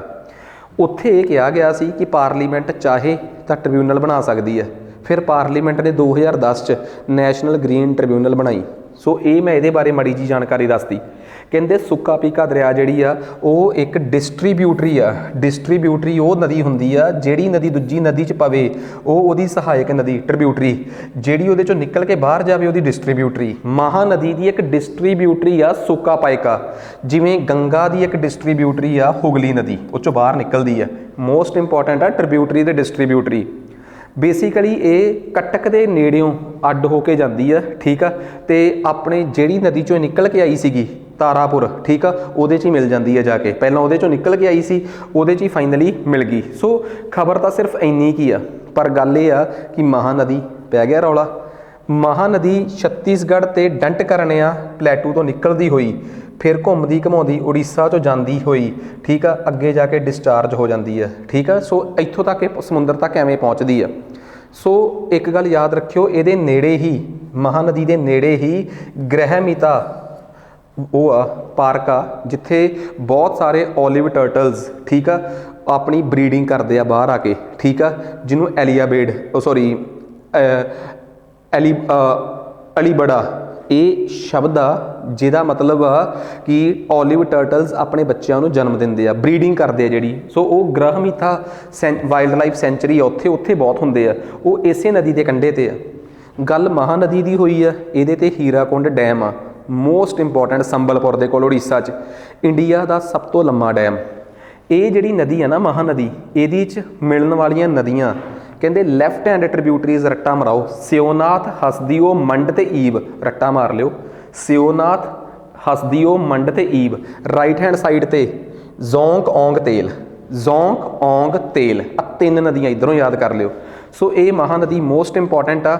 ਅੱਗੇ ਮੈਂ ਮੈਪ 'ਚ ਬਾਹਲਾ ਜ਼ਿਆਦਾ ਡਿਟੇਲ 'ਚ ਗਿਆ ਨਹੀਂ, ਬਾਕੀ ਜਦੋਂ ਜੇ ਤੁਹਾਨੂੰ ਪਤਾ ਹੀ ਆ ਕਿ ਜੋਗਰਾਫੀ ਪੜ੍ਹਾਉਂਦੇ ਹੋਏ ਬਹੁਤ ਵਧੀਆ ਪੱਧਰ 'ਤੇ ਇਸ ਚੀਜ਼ ਨੂੰ ਕਵਰ ਕਰਨ ਦੀ ਕੋਸ਼ਿਸ਼ ਕੀਤੀ ਗਈ ਹੈ। ਉਸ ਤੋਂ ਬਾਅਦ ਅਗਲਾ ਕਰੰਟ ਅਫੇਅਰ ਆ ਗਿਆ ਕਰਚ ਪੁਲ। ਇਹ ਕਰਚ ਪੁਲ ਹੈ ਕਿੱਥੇ ਆ? ਤੁਹਾਨੂੰ ਪਤਾ ਰਸ਼ੀਆ ਤੇ ਯੂਕਰੇਨ ਦੀ ਲੜਾਈ ਚੱਲ ਰਹੀ ਆ, ਸੁਣਿਆ ਹੋਣਾ, ਠੀਕ ਆ। ਸੋ ਰਸ਼ੀਆ ਯੂਕਰੇਨ ਦੀ ਲੜਾਈ ਤੋਂ ਪਹਿਲਾਂ ਮੈਂ ਥੋੜ੍ਹਾ ਜਿਹਾ ਆਪਣੇ ਕੋਰਸਿਸ ਬਾਰੇ ਦੱਸਦਾ। ਸੌਰੀ 2 ਮਿੰਟ ਲੱਗਣਗੇ, ਤੁਸੀਂ ਵੀਡੀਓ ਨੂੰ ਸਕਰੋਲ ਵੀ ਕਰ ਸਕਦੇ ਹੋ ਜੇ ਨਹੀਂ ਪਸੰਦ। ਦੇਖੋ ਨੈਬ ਤਹਿਸੀਲਦਾਰ ਤੇ PCS ਪ੍ਰੀ ਨੂੰ ਲੈ ਕੇ ਸਾਡਾ ਸਟੱਡੀ ਮਟੀਰੀਅਲ ਅਸਲ 'ਚ ਸਾਡੇ ਕੋਰਸ ਦੇ ਨਾਲ ਹੀ ਅਵੇਲੇਬਲ ਆ, ਠੀਕ ਆ। ਸੋ ਇਹ ਕਿਹੜੀਆਂ ਬੁੱਕਸ ਨੇ ਜਿਹੜੀਆਂ ਸਾਡੇ ਕੋਰਸਿਸ ਦੇ ਵਿੱਚ ਅਵੇਲੇਬਲ ਨੇ? ਸਾਡਾ ਇੱਕ ਕੋਰਸ ਐਪ 'ਤੇ ਅਰਾਊਂਡ 11,000 ਸਮਥਿੰਗ 12,000 ਦੇ ਅਰਾਊਂਡ ਸ਼ੋਅ ਹੁੰਦਾ ਹੈ। ਉਸ ਕੋਰਸ ਦੇ ਨਾਲ ਜੇ ਤੁਸੀਂ ਐਡੀਸ਼ਨਲ 4000 ਦੀਆਂ ਬੁੱਕਸ ਲੈਣਾ ਚਾਹੁੰਦੇ ਹੋ ਤਾਂ ਤੁਹਾਨੂੰ ਆਹ ਬੁੱਕਸ ਅਵੇਲੇਬਲ ਹੋਣਗੀਆਂ, ਇੱਕ ਅੱਧੀ ਨੂੰ ਛੱਡ ਕੇ, ਕਿਉਂਕਿ 12,000 ਤੋਂ ਲੈ ਕੇ 16,000 ਦਾ ਇੱਕ ਕੋਰਸ, 17,000 ਦਾ ਇੱਕ ਦੂਸਰਾ ਕੋਰਸ ਆ ਨੈਬ ਤਹਿਸੀਲਦਾਰ ਦਾ ਹੀ। ਲੈਵਲ 'ਚ ਫਰਕ ਇਸ ਕਰਕੇ ਰੱਖਿਆ ਗਿਆ ਅਫੋਰਡੇਬਿਲਟੀ ਦੇਖ ਕੇ, ਠੀਕ ਆ। ਅਤੇ ਕੁਛ ਕੁ ਸਬਜੈਕਟਾਂ ਦਾ ਫਰਕ ਆ, ਜਿੰਨਾ ਕੁ ਪ੍ਰਾਈਸ 'ਚ ਫਰਕ ਆ ਉਨਾ ਕੁ ਸਬਜੈਕਟਾਂ ਦਾ ਫਰਕ ਆ। ਕਿੰਨਾ ਕੁ ਫਰਕ ਹੋ ਸਕਦਾ ਹੈ? ਤੁਸੀਂ ਇਹ ਦੇਖੋ ਕਿ ਆਪਾਂ ਨੂੰ ਪਤਾ ਹੈ ਕਿ ਜਿਹੜੀ ਇੰਡੀਅਨ ਵਰਲਡ ਜੋਗਰਾਫੀ ਆ, ਪੰਜਾਬ ਜੋਗਰਾਫੀ ਦੋਵਾਂ 'ਚ ਪਾਈ ਆ। ਫਿਜ਼ੀਕਲ ਜੋਗਰਾਫੀ ਨੂੰ ਇੱਕ ਕੋਰਸ 'ਚ ਰੱਖਿਆ ਗਿਆ, ਦੂਜੇ 'ਚ ਨਹੀਂ ਰੱਖਿਆ। ਸਾਇੰਸ ਟੈਕ ਦੋਵਾਂ 'ਚ, ਪਰ ਜਰਨਲ ਸਾਇੰਸ ਇੱਕ ਕੋਰਸ 'ਚ ਰੱਖੀ ਆ, ਦੂਜੇ 'ਚ ਨਹੀਂ ਰੱਖੀ। ਹਿਸਟਰੀ ਦੇ, ਪੋਲਿਟੀ ਦੇ ਇੱਕ ਕੋਰਸ 'ਚ 55 ਤੱਕ ਵੀਡੀਓਜ਼ ਨੇ, ਦੂਜੇ 'ਚ 75 ਤੱਕ ਚਲੇ ਜਾਂਦੀਆਂ, ਠੀਕ ਆ। ਪਰ ਦੋਵਾਂ ਕੋਰਸਿਸ ਦੇ ਨਾਲ ਬੁੱਕਸ ਅਵੇਲੇਬਲ ਨੇ। ਜੇ ਤੁਸੀਂ ਪਹਿਲੇ ਵਾਲਾ ਕੋਰਸ ਦੇਖਦੇ ਹੋ ਉਹਦੇ ਨਾਲ ਐਡੀਸ਼ਨਲ 4000 ਦੀਆਂ ਬੁੱਕਸ ਨੇ। ਜਿਹੜਾ 17,000 ਦੇ ਅਰਾਊਂਡ ਕੋਰਸ ਆ ਉਹਦੇ ਨਾਲ 48,000 ਦੀਆਂ ਬੁੱਕਸ ਨੇ। ਤੁਸੀਂ ਬੁੱਕਸ ਨਹੀਂ ਲੈਣੀਆਂ ਤਾਂ ਹਰ ਵੀਡੀਓ ਦੇ ਮਗਰ ਉਹਦੀ PDF ਇਹਨਾਂ ਕੋਰਸਿਸ 'ਚ ਅਵੇਲੇਬਲ ਆ। ਕਰੰਟ ਅਫੇਅਰਸ ਅਵੇਲੇਬਲ ਆ, ਸੈਕਸ਼ਨਲ ਟੈਸਟ ਅਵੇਲੇਬਲ ਆ, ਫੁੱਲ ਡਿਟੇਲਡ ਸੋਲਿਊਸ਼ਨ ਅਵੇਲੇਬਲ ਆ। ਫੁੱਲ ਟੈਸਟ ਤਾਂ ਓਬਵੀਅਸ ਜੀ ਗੱਲ ਆ, ਅਵੇਲੇਬਲ ਹੋਣਗੇ ਹੀ ਹੋਣਗੇ। ਸਾਰੇ ਸਬਜੈਕਟ ਬਾਈਲਿੰਗੁਅਲ ਆ, ਲੈਂਗੁਏਜ ਕਵਰ ਆ ਸਾਰੀ, ਠੀਕ ਆ। ਲੈਂਗੁਏਜ ਵੀ ਕਵਰ ਆ, ਮੈਥਸ ਵੀ ਕਵਰ ਆ, ਰੀਜ਼ਨਿੰਗ ਵੀ ਕਵਰ ਆ, ਠੀਕ ਆ। ਸਭ ਕੁਝ ਕਵਰ ਆ ਇਹਦੇ 'ਚ। ਸੋ ਐਪ ਸਾਡੀ ਜਿੱਥੋਂ ਤੁਸੀਂ ਕੋਰਸ, ਇਹ ਮੇਰਾ ਆਪਣਾ ਨੰਬਰ ਆ ਜਿੱਥੇ ਤੁਸੀਂ WhatsApp ਕਰ ਸਕਦੇ ਹੋ। ਆਹ ਮੇਰੀ ਟੀਮ ਦੇ ਨੰਬਰ ਆ ਜਿਨ੍ਹਾਂ 'ਤੇ ਤੁਸੀਂ ਕਰਕੇ ਇਹਨਾਂ ਕੋਰਸਿਸ ਬਾਰੇ, ਜੇ ਤੁਸੀਂ ਐਪ 'ਤੇ ਪਹੁੰਚ ਗਏ ਤਾਂ ਕੋਸ਼ਿਸ਼ ਕਰੋ ਕਿ ਜੇ ਮੇਰੇ ਵਾਲੇ ਜਿਹੜੇ ਕੋਰਸਿਸ ਇਸ ਤੋਂ ਥੱਲੇ ਨੇ ਉਹਨਾਂ 'ਚ ਮੇਰੀਆਂ ਵੀਡੀਓਜ਼ ਕੁਛ 20 ਤੋਂ 25% ਆ, ਇਹਨਾਂ ਦੋਵਾਂ 'ਚ ਐਕਸਕਲੂਸਿਵ ਵੀਡੀਓਜ਼ ਮੇਰੀਆਂ ਮਿਲਣਗੀਆਂ। ਇਸ ਤਰੀਕੇ ਨਾਲ ਤੁਸੀਂ PCS ਪ੍ਰੀ ਕਮ ਨੈਬ 'ਚ ਜਾਓਗੇ ਨਾ ਤਾਂ ਤੁਹਾਨੂੰ 2 ਕੋਰਸ ਅਵੇਲੇਬਲ ਹੋਣਗੇ। ਤੁਸੀਂ ਇਸ ਕੋਰਸ ਦੀ ਹੈਲਪ ਨਾਲ, ਜਿਹੜਾ ਇਸ ਟਾਈਪ ਦਾ ਕੋਰਸ ਆ, ਤੁਸੀਂ SI ਤੇ ਪੰਜਾਬ ਜੌਬਸ ਸਭ ਦੀ ਤਿਆਰੀ ਕਰ ਸਕਦੇ ਹੋ, ਕਿਉਂਕਿ ਲੈਂਗੁਏਜ ਤੱਕ ਨੂੰ ਜਦੋਂ ਕਵਰ ਕੀਤਾ ਹੈ ਤਾਂ ਮਕਸਦ ਇਹੀ ਰੱਖਿਆ ਗਿਆ ਹੈ। ਐਪ ਡਾਊਨਲੋਡ ਕਰਨ ਦਾ ਤਰੀਕਾ ਐਂਡਰੋਇਡ 'ਤੇ ਆਹ ਲਿਖਣਾ ਹੈ, ਆਈਫੋਨ 'ਤੇ ਮਾਈ ਇੰਸਟੀਟਿਊਟ ਤੋਂ ਇੱਕ ਕੋਡ ਮੰਗਣਗੇ MVWOG ਭਰ ਦਿਓ, ਠੀਕ ਹੈ। ਸੋ ਉਮੀਦ ਕਰਦਾ ਕਿ ਇਨਫੋਰਮੇਸ਼ਨ ਖਤਮ ਹੋਈ, ਆਪਾਂ ਆਪਣੇ ਮੁੱਦੇ 'ਤੇ ਆਈਏ। ਵਧੀਆ ਫਲੋ ਬਣਿਆ ਹੋਇਆ ਹੈ। ਕਹਿੰਦੇ ਸਭ ਤੋਂ ਪਹਿਲਾਂ ਤੁਹਾਨੂੰ ਇੱਕ ਚੀਜ਼ ਦਿਖਾਉਣਾ, ਯੂਕਰੇਨ ਆ, ਰਸ਼ੀਆ ਹੈ। ਯੂਕਰੇਨ ਦਾ ਉਹ ਹਿੱਸਾ ਕਰੀਮੀਆ ਜਿਹਨੂੰ ਰਸ਼ੀਆ ਕਹਿੰਦਾ ਹੈ ਕਿ ਕਾਕਾ ਜਦੋਂ ਆਪਾਂ ਆੜੀ ਸੀ ਤੈਨੂੰ ਗਿਫਟ ਕਰਕੇ ਦਿੱਤਾ ਸੀ, ਹੁਣ ਆੜੀ ਨਹੀਂ ਰਹੇ, ਗਿਫਟ ਵਾਪਸ ਕਰ। ਇਹ ਮਸਲਾ ਹੈ। 2013 'ਚ ਰਸ਼ੀਆ ਨੇ ਕਰੀਮੀਆ ਨੂੰ ਆਪਣੇ ਕਬਜ਼ੇ 'ਚ ਹੀ ਲੈ ਲਿਆ ਕਿ ਤੂੰ ਗਿਫਟ ਨਹੀਂ ਵਾਪਸ ਕਰਨਾ, ਅਸੀਂ ਆਪੇ ਖੋਹ ਲੈਂਦੇ ਹਾਂ। ਰਸ਼ੀਆ ਉਦੋਂ ਦੁਨੀਆ ਦੇ 8 top countries G8 the member C, group of 8, ਜਿਹਦੇ 'ਚ ਆਪਣੇ ਸਾਰੇ ਮੈਂਬਰ ਹੈਗੇ ਆ, ਆਪਣੇ ਜਾਪਾਨ, ਇਟਲੀ, UK ਵਰਗੇ ਦੇਸ਼, ਅਮਰੀਕਾ ਵਰਗੇ ਦੇਸ਼, ਜਾਪਾਨ ਵਰਗੇ ਦੇਸ਼। ਉਹਦੇ 'ਚੋਂ ਕੱਢਤਾ ਇਹਨੂੰ ਕੈਨੇਡਾ ਵਰਗੇ ਦੇਸ਼, G7 ਬਣ ਗਿਆ। ਇਹਨੂੰ ਕੱਢਣ ਤੋਂ ਬਾਅਦ 2013 ਤੋਂ ਆਰੋਪ ਲੱਗਿਆ ਕਿ ਤੂੰ ਕ੍ਰੀਮੀਆ 'ਤੇ ਹਮਲਾ ਕਿਉਂ ਕੀਤਾ ਹੈ। ਸੋ ਅੱਜ ਵੀ ਯੂਕਰੇਨ ਰਸ਼ੀਆ ਕ੍ਰਾਈਸਿਸ ਚੱਲ ਰਿਹਾ ਹੈ। ਸੋ ਯੂਕਰੇਨ ਅਤੇ ਰਸ਼ੀਆ ਦੇ ਵਿੱਚ ਸੀ ਆਫ ਅਜ਼ੋਵ ਆ, ਉਹ ਤੋਂ ਅਗਲੇ ਪਾਸੇ ਬਲੈਕ ਸੀ ਆ ਜਾਂਦਾ ਹੈ। ਸੀ ਆਫ ਅਜ਼ੋਵ ਨੂੰ ਬਲੈਕ ਸੀ ਦੇ ਵਿੱਚ ਇੱਕ ਛੋਟੀ ਜਿਹੀ ਵਾਟਰ ਬੋਡੀ ਜੋੜਦੀ ਆ, ਜਲ ਮਾਰਗ ਡਮਰੂ, ਇਹਨੂੰ ਇੰਗਲਿਸ਼ 'ਚ ਸਟ੍ਰੇਟ ਕਹਿੰਦੇ ਆ, ਕਰਚ ਸਟ੍ਰੇਟ। ਹੁਣ ਸਟ੍ਰੇਟ ਦੇ ਉੱਪਰ ਪੁਲ ਬਣਾਤਾ ਇਹਨਾਂ ਨੇ ਇਹਨੂੰ ਜੋੜਨ ਲਈ। ਇੱਕ ਦੂਜੇ ਤੇ ਆਰੋਪ ਲਾ ਰਿਹਾ ਕਿ ਇਹ ਪੁਲ ਤੋੜਿਆ ਕਿੰਨੇ ਆ, ਖਬਰ ਬਸ ਇੰਨੀ ਕੀ ਆ। ਸੋ ਕਰਚ ਸਟ੍ਰੇਟ ਕਿਹਨੂੰ ਕਿਹਦੇ ਨਾਲ ਜੋੜਦੀ ਆ? ਕ੍ਰੀਮੀਆ ਨੂੰ ਰਸ਼ੀਆ ਤੋਂ ਅੱਡ ਕਰਦੀ ਆ, ਸੀ ਆਫ ਅਜ਼ੋਵ ਨੂੰ ਬਲੈਕ ਸੀ ਨਾਲ ਜੋੜਦੀ ਹੈ ਸਟ੍ਰੇਟ, ਯਾਨੀ ਕਿ ਜਲ ਮਾਰਗ ਡਮਰੂ। ਜਦੋਂ ਤੁਸੀਂ ਬਲੈਕ ਸੀ 'ਚ ਪਹੁੰਚ ਗਏ, ਫਿਰ ਉਸ ਤੋਂ ਬਾਅਦ ਤੁਸੀਂ ਸੀ ਆਫ ਮਰਮਰਾ ਦੇ ਥਰੂ ਤੁਸੀਂ ਏਜੀਅਨ ਸੀ 'ਚ ਆਉਣਾ ਹੈ। ਤੁਸੀਂ ਕਹੋਗੇ ਏਜੀਅਨ ਸੀ ਤਾਂ ਅਸੀਂ ਕਿਤੇ ਦੇਖਿਆ ਹੀ ਨਹੀਂ। ਉਹ ਇਹ ਬਹੁਤ ਵੱਡਾ ਇੱਕ ਸਮੁੰਦਰ ਆ, ਮੈਡੀਟੇਰੀਅਨ ਸੀ। ਉਹਦੇ ਅੰਦਰਲੇ ਨਾ ਪਾਣੀਆਂ ਦੇ ਵੱਖਰੀ ਵੱਖਰੀ ਜਗ੍ਹਾ 'ਤੇ ਅੱਡ ਅੱਡ ਨਾਮ ਨੇ। ਜਿਹੜਾ ਬਿਲਕੁਲ ਇੱਧਰਲੇ ਪਾਸੇ ਪਾਣੀ ਆ ਉਹਦਾ ਨਾਮ ਏਜੀਅਨ ਸੀ ਆ, ਘਬਰਾਉਣ ਦੀ ਕੋਈ ਲੋੜ ਨਹੀਂ। ਸੋ ਏਜੀਅਨ ਸੀ ਮੀਨਸ ਮੈਡੀਟੇਰੀਅਨ ਸੀ, ਭੂ ਮੱਧ ਸਾਗਰ। ਜੇ ਤੁਸੀਂ ਬਲੈਕ ਸੀ 'ਚ ਪਹੁੰਚ ਗਏ, ਇੱਥੇ ਬਲੈਕ ਸੀ 'ਚੋਂ ਸੀ ਆਫ ਮਰਮਰਾ ਤੱਕ ਆਉਣ ਵਾਸਤੇ ਜਿਹੜੀ ਸਟ੍ਰੇਟ ਆ, ਬੋਸਫੋਰਸ ਸਟ੍ਰੇਟ ਆ। ਸੀ ਆਫ ਮਰਮਰਾ ਤੋਂ ਅੱਗੇ ਏਜੀਅਨ ਸੀ ਤੱਕ ਆਉਣ ਵਾਸਤੇ ਦਰਦੇਨਲੀਜ਼ ਸਟ੍ਰੇਟ ਆ। ਦਰਦੇਨਲੀਜ਼ ਸਟ੍ਰੇਟ ਦਾ ਮਤਲਬ ਦਰਦੇਨਲੀਜ਼ ਜਲ ਮਾਰਗ ਡਮਰੂ। ਸਾਨੂੰ ਪਤਾ ਹੋਣਾ ਚਾਹੀਦਾ ਕਿ ਇਹ ਕਹਾਣੀ ਹੈ ਕੀ ਹੈ, ਜਲ ਮਾਰਗ ਡਮਰੂ ਬੇਸਿਕਲੀ ਚੀਜ਼ ਕੀ ਹੈ, ਠੀਕ ਆ। ਸੋ ਉਮੀਦ ਕਰਦਾ ਕਿ ਇਹ ਕਹਾਣੀ ਚੰਗੀ ਤਰ੍ਹਾਂ ਸਮਝ ਆ ਗਈ। ਬੋਸਫੋਰਸ ਜੋੜਦੀ ਆ ਬਲੈਕ ਸੀ ਨੂੰ ਸੀ ਆਫ ਮਰਮਰਾ ਨਾਲ, ਦਰਦੇਨਲੀਜ਼ ਜੋੜਦੀ ਆ ਏਜੀਅਨ ਸੀ ਨੂੰ ਸੀ ਆਫ ਮਰਮਰਾ ਨਾਲ। ਉਮੀਦ ਕਰਦਾ ਕਿ ਕਹਾਣੀ ਕਲੀਅਰ ਹੋ ਗਈ ਹੋਊਗੀ, ਠੀਕ ਆ। ਨੈਕਸਟ ਉਸ ਤੋਂ ਬਾਅਦ ਅੱਗੇ ਚੱਲਦੇ ਹਾਂ ਆਪਾਂ, ਠੀਕ ਆ। ਸੋ ਉਮੀਦ ਕਰਦਾ ਕਿ ਆ ਸਮਝ ਆ ਗਏ ਨਾ ਸਟ੍ਰੇਟਸ। ਸੋ ਅੱਗੇ ਗਲਾਪਾਗੋਸ ਆਈਲੈਂਡ, ਕਹਿੰਦੇ ਜੀ ਇੱਕ ਖਬਰ ਆਈ ਆ ਕਿ ਇਹ ਜਿਹੜਾ ਆ ਗਲਾਪਾਗੋਸ ਆਈਲੈਂਡ ਆ, ਠੀਕ ਆ, ਇੱਥੇ ਕੁਛ ਗਲੋਬਲ ਵਾਰਮਿੰਗ ਕਰਕੇ ਕੁਛ ਅਬਨੋਰਮਲ ਐਕਟੀਵਿਟੀਜ਼ ਗਰਮ ਪਾਣੀ ਦੀਆਂ, ਗਲੋਬਲ ਵਾਰਮਿੰਗ ਦੀਆਂ ਇੱਥੇ ਦੇਖਣ ਨੂੰ ਮਿਲੀਆਂ। ਬਸ ਇਸੇ ਕਰਕੇ ਗਲਾਪਾਗੋਸ ਆਈਲੈਂਡ ਖਬਰਾਂ 'ਚ ਆ ਗਿਆ, ਠੀਕ ਆ। ਕਹਿੰਦੇ ਇੱਥੇ ਇੱਕ ਨਾ ਪਹਿਲਾਂ ਇੱਕ ਗਰਮ ਪਾਣੀ ਦਾ ਵਹਾਅ ਵਗਦਾ ਸੀ, ਜਿਨ੍ਹਾਂ ਨੂੰ ਆਪਾਂ ਲਹਿਰਾਂ ਕਹਿ ਦਿੰਦੇ ਹਾਂ, ਓਸ਼ੀਅਨ ਕਰੰਟਸ, ਜਿਨ੍ਹਾਂ ਨੂੰ ਆਪਾਂ ਗਰਮ ਪਾਣੀ ਦੀਆਂ ਧਾਰਾਵਾਂ ਕਹਿ ਦਿੰਦੇ ਹਾਂ। ਓਸ਼ੀਅਨ ਕਰੰਟ ਫਿਜ਼ੀਕਲ ਜੀਓਗ੍ਰਾਫੀ ਦੇ ਵਿੱਚ ਉਹਦੇ 'ਚ ਓਸ਼ੈਨੋਗ੍ਰਾਫੀ ਦੇ ਵਿੱਚ ਸਮੁੰਦਰ ਦੀਆਂ ਲਹਿਰਾਂ ਦੀ ਪਾਣੀ ਦੀ ਸਪੀਡ ਨੂੰ ਕਿਹਾ ਜਾਂਦਾ ਹੈ। ਇਹ ਬਹੁਤ ਇੰਪੋਰਟੈਂਟ ਆ। ਜਿੱਥੇ ਗਰਮ ਪਾਣੀ ਦੀਆਂ ਲਹਿਰਾਂ ਉਹਨੂੰ ਕਹਿੰਦੇ ਵਾਰਮ ਵਾਟਰ ਕਰੰਟ, ਠੰਡੇ ਪਾਣੀ ਦੀਆਂ ਲਹਿਰਾਂ ਨੂੰ ਜਾਂ ਧਾਰਾਵਾਂ ਨੂੰ ਕਹਿੰਦੇ ਆ ਕੋਲਡ ਵਾਟਰ ਕਰੰਟ। ਇਹ ਕੋਲਡ ਵਾਟਰ ਕਰੰਟ ਤੇ ਵਾਰਮ ਵਾਟਰ ਕਰੰਟ ਬੜਾ ਸਿਆਪਾ ਪਾਉਂਦੇ ਆ। ਜਿੱਥੇ ਮਿਲ ਜਾਂਦੇ ਆ ਧੁੰਦ ਵਰਗਾ ਮਾਹੌਲ ਬਣਾ ਦਿੰਦੇ ਆ। ਪਾਣੀ ਸਮੁੰਦਰ ਦਾ ਕੋਸਾ ਹੋ ਜਾਂਦਾ, ਨਾ ਗਰਮ ਨਾ ਠੰਡਾ। ਉੱਥੇ ਪੈਦਾ ਹੁੰਦੀ ਆ ਮੱਛੀ ਬਹੁਤ। ਦੁਨੀਆ 'ਚ ਜਿੱਥੇ ਵੀ ਗਰਮ ਪਾਣੀ ਤੇ ਠੰਡੇ ਪਾਣੀ ਦੀਆਂ ਝਰਨਾ ਵੀ ਮਿਲਦੇ ਆ, ਲਹਿਰਾਂ ਧਾਰਾਵਾਂ ਮਿਲਦੀਆਂ ਹੈ, ਕਰੰਟਸ ਮਿਲਦੇ ਆ, ਉੱਥੇ ਬਹੁਤ ਮੱਛੀ ਪੈਦਾ ਹੁੰਦੀ ਆ। ਪਰ ਉੱਪਰ ਧੁੰਦ ਵੀ ਬਹੁਤ ਹੁੰਦੀ ਆ, ਫੌਗ ਬਹੁਤ ਹੁੰਦੀ ਆ। ਉੱਥੇ ਸਮੁੰਦਰੀ ਜਹਾਜ਼ ਜਾਣ ਤੋਂ ਡਰਦੇ ਆ, ਨੈਵੀਗੇਸ਼ਨ 'ਚ ਸਮੱਸਿਆ। ਸੋ ਤੁਸੀਂ ਓਸ਼ੀਅਨ ਕਰੰਟਸ ਨੂੰ ਲੈ ਕੇ ਜੇ ਤੁਸੀਂ ਕਹੋਗੇ ਕਿ ਸਰ ਇਹਦੇ 'ਚ ਸਮਝਾ ਦਿਓ, 1 ਮਿੰਟ 'ਚ ਤਾਂ ਸਮਝਾ ਨਹੀਂ ਸਕਦਾ, ਪਰ ਹਾਂ ਇੱਥੇ ਗਲੋਬਲ ਵਾਰਮਿੰਗ ਕਰਕੇ ਇਹ ਇਲਾਕਾ ਜਿਹੜਾ ਹੈ ਇਹ ਕੁਛ ਅਜੀਬ ਬਿਹੇਵ ਕੀਤਾ ਹੈ। ਬਸ ਮੈਂ ਇੰਨਾ ਦੱਸ ਸਕਦਾ ਹੈ, ਠੀਕ ਆ। ਸੋ ਇੱਥੇ ਇੱਕ ਨਵੀਆਂ ਮਤਲਬ ਕਿ ਜਿਹੜੀਆਂ ਠੰਡੀਆਂ ਕੋਲਡ ਕਰੰਟ ਨੇ ਉਹ ਜ਼ਿਆਦੀਆਂ ਮਹਿਸੂਸ ਕੀਤੀਆਂ ਗਈਆਂ। ਗਲਾਪੈਗੋਸ ਆਈਲੈਂਡ ਇਹ ਟਾਪੂ ਹੈ ਕਿੱਥੇ ਆ? ਅਫਰੀਕਾ ਦੇ ਇੱਕ ਪਾਸੇ, ਸਾਊਥ ਅਮਰੀਕਾ ਦੇ ਇੱਕ ਪਾਸੇ ਇਕਵਾਡੋਰ ਕੰਟਰੀ ਆ, ਉਹਦੇ ਨੇੜੇ ਆ ਗਲਾਪਾਗੋਸ ਆਈਲੈਂਡ। ਪੇਪਰ 'ਚ ਆ ਸਕਦਾ ਨਾ ਕਿ ਰੀਸੈਂਟਲੀ ਗਲਾਪਾਗੋਸ ਆਈਲੈਂਡ ਜਿਹੜਾ ਹੈ ਉਹ ਗਲੋਬਲ ਵਾਰਮਿੰਗ ਕਰਕੇ ਅਜੀਬ ਬਿਹੇਵ ਕਰ ਰਿਹਾ ਹੈ, ਠੀਕ ਆ। ਉੱਥੋਂ ਦੇ ਕਰੰਟਸ ਜਿਹੜੇ ਆ ਉਹ ਆਪਣੀ ਟੈਂਡੈਂਸੀ ਬਦਲ ਗਏ, ਟੈਂਪਰੇਚਰ ਉਹਨਾਂ ਨੇ ਆਪਣਾ ਚੇਂਜ ਕਰ ਲਿਆ। ਦੱਸੋ ਗਲਾਪਾਗੋਸ ਆਈਲੈਂਡ ਕਿੱਥੇ ਆ? ਤੁਸੀਂ ਕਹੋਗੇ ਸਾਊਥ ਅਮਰੀਕਾ ਇੱਕ ਮਹਾਂਦੀਪ ਆ, ਕੌਂਟੀਨੈਂਟ ਆ, ਉਹਦੇ ਖੱਬੇ ਹੱਥ ਇਕਵਾਡੋਰ ਦੇਸ਼ ਆ, ਉਹਦਾ ਇਹ ਆਈਲੈਂਡ ਆ। ਸੋ ਇਸ ਕਰਕੇ ਇਹ ਖਬਰਾਂ 'ਚ ਆ ਗਿਆ। ਸੋ ਗਲਾਪਾਗੋਸ ਆਈਲੈਂਡ ਬਾਰੇ ਜੇ ਪੇਪਰ 'ਚ ਆ ਗਿਆ ਤਾਂ ਮੋਸਟ ਇੰਪੋਰਟੈਂਟ ਆ। ਅਗਲਾ ਆ ਗਿਆ ਮੈਥਾਨੀ ਸਾਂਬੋ। ਭਾਰਤ ਸਰਕਾਰ ਨੇ ਇਸ ਪ੍ਰੋਜੈਕਟ ਨੂੰ ਡਿਕਲੇਅਰ ਕਰਤਾ ਕਿਉਂਕਿ ਇੱਥੇ ਨਾ ਡਬਲ ਜੇ ਪੁਲ ਬਣ ਰਹੇ ਆ। ਅਦਰਵਾਈਜ਼ ਗੰਗਾ ਨਦੀ ਤੇ ਭਾਰਤ ਸਰਕਾਰ ਨੇੜੇ ਪੁਲ ਬਣਨ ਦੀ ਅਲਾਓ ਨਹੀਂ ਕਰਦੀ। ਇਹਦੇ ਨੇੜੇ ਪਹਿਲਾਂ ਵੀ ਪੁਲ ਹੈਗੇ ਆ, ਪਰ ਬੇਗੂਸਰਾਏ ਬਿਹਾਰ ਦਾ ਉਹ ਅੰਡਰ ਡਿਵੈਲਪ ਏਰੀਆ ਹੈ ਜਿੱਥੇ ਵਿਕਾਸ ਲਈ ਇੱਥੇ ਵੀ ਪੁਲ ਬਣਾਉਣਾ ਜ਼ਰੂਰੀ ਸੀ। ਤੇ 2 ਪੁਲਾਂ ਦੇ ਵਿੱਚ ਜਿਹੜੀ ਮਿਨੀਮਮ ਦੂਰੀ ਹੋਣੀ ਚਾਹੀਦੀ ਹੈ ਉਹਦੀਆਂ ਸ਼ਰਤਾਂ ਨੂੰ ਪੂਰਾ ਕਰੇ ਬਿਨਾ ਭਾਰਤ ਸਰਕਾਰ ਬੇਗੂਸਰਾਏ 'ਚ ਗੰਗਾ ਨਦੀ ਤੇ ਇੱਕ ਪੁਲ ਬਣਾ ਰਹੀ ਆ, ਮੈਥਾਨੀ ਸਾਂਬੋ ਬ੍ਰਿਜ। ਆਪੇ ਖਬਰਾਂ 'ਚ ਆ ਗਿਆ ਕਿ ਇਹ ਬ੍ਰਿਜ ਉਹਦੇ ਕਰਕੇ ਖਬਰਾਂ 'ਚ ਆ ਗਈ ਕਿਹੜੀ ਨਦੀ? ਗੰਗਾ ਨਦੀ, ਬੇਗੂਸਰਾਏ ਬਿਹਾਰ ਦੇ ਵਿੱਚ। ਠੀਕ ਆ, ਇਹ ਮੈਥਾਨੀ ਤੇ ਸਾਂਭੂ ਇਹਨਾਂ ਨੂੰ ਕਨੈਕਟ ਕਰ ਰਿਹਾ ਹੈ। ਸੋ ਇਹ ਬਹੁਤ ਇੰਪੋਰਟੈਂਟ ਆ। ਬਣਾਉਣ ਦਾ ਕੰਮ national highway authority of India ਇੱਕ ਸਟੈਚੂਟਰੀ ਬੋਡੀ ਕੋਲ ਆ ਗਿਆ। ਠੀਕ ਆ, ਸੋ ਇਹਦੇ ਨਾਲ ਉਹ ਪੁਲ ਜੁੜ ਜਾਣਗੇ ਜਿਹੜੇ ਬੇਸ਼ੱਕ ਇਹ ਕੰਡੀਸ਼ਨਸ ਨੂੰ ਤੋੜ ਕੇ ਬਣਾਇਆ ਗਿਆ। ਖਬਰਾਂ 'ਚ ਕਿਹੜੀ ਨਦੀ ਆ? ਗੰਗਾ ਨਦੀ। ਕਰ ਲਈਏ ਗੱਲ। ਗੰਗਾ ਨਦੀ ਨਿਕਲਦੀ ਆ ਉੱਤਰਾਖੰਡ 'ਚੋਂ, ਗੰਗੋਤਰੀ ਤੋਂ। ਗੰਗੋਤਰੀ ਤੋਂ ਜਿਹੜੀ ਨਦੀ ਗੰਗਾ ਨਿਕਲਦੀ ਆ ਗੰਗੋਤਰੀ ਗਲੇਸ਼ੀਅਰ ਤੋਂ, ਉਹਦਾ ਨਾਮ ਬਾਗੀਰਥੀ ਆ। ਖੱਬੇ ਪਾਸਿਓਂ ਆ ਕੇ ਉੱਥੋਂ ਬਦਰੀਨਾਥ ਤੋਂ ਜੁੜਦੀ ਆ ਅਲਕਨੰਦਾ। ਅਲਕਨੰਦਾ ਨਦੀ ਦੇ ਪ੍ਰਯਾਗ 'ਚ ਆ ਕੇ ਜੁੜ ਜਾਂਦੀ ਆ ਅਤੇ ਅੱਗੇ ਬਣ ਜਾਂਦੀ ਹੈ ਗੰਗਾ। ਪਰ ਅਲਕਨੰਦਾ 'ਚ ਪਹਿਲਾਂ ਖੱਬੇ ਪਾਸਿਓਂ ਵਿਸ਼ਨੂੰ ਪ੍ਰਯਾਗ ਨਾਮ ਦੀ ਜਗ੍ਹਾ 'ਤੇ ਜੁੜਦੀ ਆ ਕੇ ਧੌਲੀ ਗੰਗਾ ਪਹਿਲਾਂ। ਫਿਰ ਉਸੇ ਪਾਸਿਓਂ ਆ ਕੇ ਨੰਦ ਪ੍ਰਯਾਗ 'ਤੇ ਜੁੜਦੀ ਹੈ ਨੰਦੀਕਣੀ। ਉਸੇ ਜਗ੍ਹਾ 'ਤੇ ਆ ਕੇ ਪਿੰਡਰ ਗੰਗਾ ਜੁੜਦੀ ਹੈ ਕਰਨ ਪ੍ਰਯਾਗ 'ਤੇ। ਫਿਰ ਸੱਜੇ ਪਾਸਿਓਂ ਕੇਦਾਰਨਾਥ ਤੋਂ ਮੰਦੀਕਣੀ ਆਉਂਦੀ ਹੈ ਅਤੇ ਰੁਦਰ ਪ੍ਰਯਾਗ ਨਾਮ ਦੀ ਜਗ੍ਹਾ 'ਤੇ ਜੁੜਦੀ ਹੈ। ਫਿਰ ਅਲਕਨੰਦਾ 'ਚ ਫਾਈਨਲੀ ਆ ਕੇ ਉਸੇ ਪਾਸਿਓਂ ਗੰਗੋਤਰੀ ਤੋਂ ਬਾਗੀਰਥੀ ਜੁੜ ਕੇ ਇੱਥੇ ਗੰਗਾ ਬਣਦੀ ਹੈ। ਫਿਰ ਇਸ ਗੰਗਾ 'ਚ ਇਹਦੇ ਗੰਗੋਤਰੀ ਦੇ ਨੇੜੇ ਯਮਨੋਤਰੀ ਤੋਂ ਜੁੜ ਕੇ ਯਮੁਨਾ ਗੰਗਾ 'ਚ ਜੁੜਦੀ ਆ ਕੇ ਇਲਾਹਾਬਾਦ। ਇਹ 5 ਪ੍ਰਯਾਗ, 1 2 3 4 5, ਇਹ 5 ਪ੍ਰਯਾਗ ਮਤਲਬ ਸੰਗਮ, ਜਿੱਥੇ ਨਦੀਆਂ ਦਾ ਮੇਲ ਹੋਵੇ। ਇਹ 5 ਪ੍ਰਯਾਗ ਨੇ ਉੱਤਰਾਖੰਡ 'ਚ, ਅਤੇ 6ਵਾਂ ਪ੍ਰਯਾਗ ਆ ਆਪਣਾ ਯੂਪੀ 'ਚ। ਗੰਗਾ ਜਦੋਂ ਯਮਨੋਤਰੀ ਆ ਕੇ ਆ ਜੁੜ ਗਈ ਇੱਥੇ 'ਚ।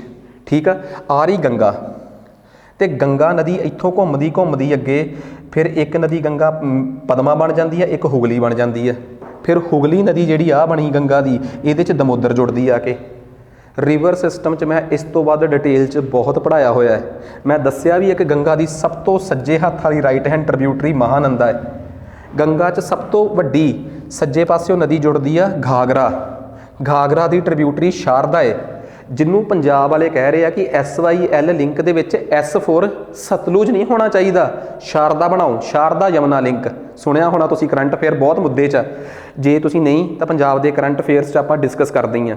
ਯਮੁਨਾ ਦੇ ਇੱਕ ਪਾਸਿਓਂ ਚੰਬਲ, ਸਿੰਧ, ਬੇਤਵਾ, ਟੌਂਜ਼ ਅਤੇ ਕੇਨ ਰਹਿ ਗਈ, ਇਹ ਨਦੀਆਂ ਜੁੜਦੀਆਂ ਆ ਕੇ। ਪਰ ਤੁਸੀਂ ਕਦੀ ਸੋਚਿਆ ਕਿ ਯਮੁਨਾ ਦੇ ਥੱਲੜੇ ਪਾਸਿਓਂ ਤਾਂ ਚੰਬਲ ਵਗੈਰਾ, ਬੇਤਵਾ, ਕੇਨ ਜੁੜਦੀਆਂ। ਯਮੁਨਾ ਦੇ ਇੱਧਰਲੇ ਪਾਸਿਓਂ ਟੌਂਜ਼, ਹਿੰਡਨ ਨਦੀਆਂ ਵੀ ਜੁੜਦੀਆਂ। ਆਹ ਹਿੰਡਨ ਨਦੀ ਤਾਂ ਉਦੋਂ ਲੋਕਾਂ ਨੂੰ ਸਮਝ ਆਈ ਜਦੋਂ ਹਿੰਡਨਬਰਗ ਦੀ ਰਿਪੋਰਟ ਆਈ ਸੀਗੀ। ਹਿੰਡਨ ਵੀ ਗੰਗਾ ਦੀ ਯਮੁਨਾ ਦੀ ਟ੍ਰਿਬਿਊਟਰੀ ਆ ਦੂਜੇ ਪਾਸਿਓਂ।